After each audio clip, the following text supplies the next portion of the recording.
David McNeil.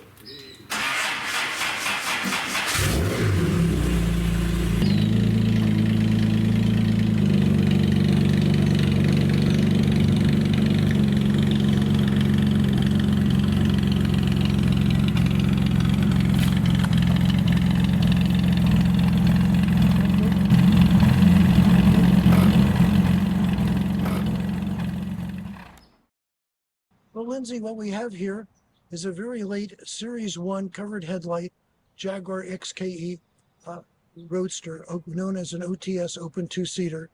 It's unusual because they only made 3 willow green Series 1 covered headlight roadsters before the switchover to 1967 when they had to uncover the headlights.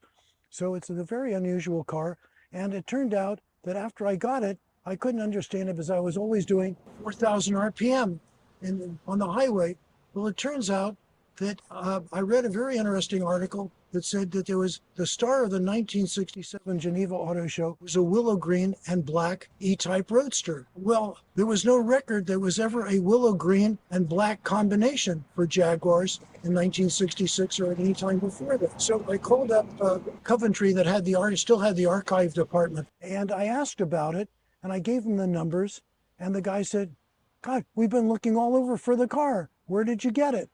And I said, "Well, where do you think?" And he says, "Well, it looks like it was sold to this guy in San Leandro, California." I said, "Who do you think I bought it from?" And it turns out this was not the show car at Geneva Auto Show. This was the factory demo car for the show. And there were some things that were rather unusual with it. Number one, it came with a 377 rear end rather than the 307 or the 331 rear ends that were common to either Europe or the United States. And it also came with Dunlop racing wheels, which if we can look down, we can see them, that these are triple laced wheels rather than double laced, and they're a thicker spoke. And these were originally designed for the Dunlop racing system for Jaguars. But as they found out with the D-Type Jag, they really couldn't race on wire wheels anymore. So that all the lightweights and the D-Types all had solid wheels. And ultimately, after that, really wire wheels were really never put on any of the race cars. So that was unusual with it. It also came with a tubular exhaust rather than the cast iron exhaust that the standard cars came with. Other than that, the car is essentially an original car in terms of what came out of the factory. It's just that I don't know why they lost the car after they had it. So here we are 50 years later, and I've had it now since 1980.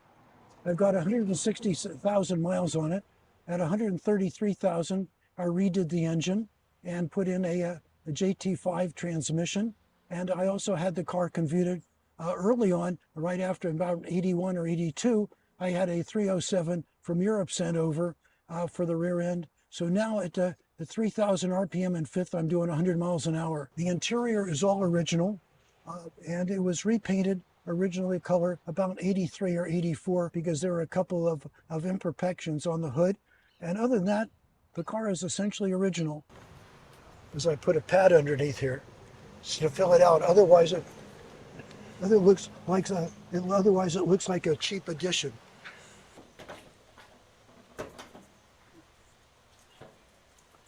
So here's the engine. As I said, it was rebuilt quite a while ago.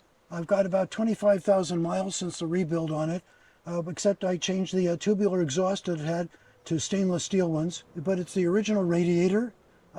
Everything else is pretty much, as I said, original, except you can see the larger sway bar, the adjustable shocks in front. But everything else is essentially original.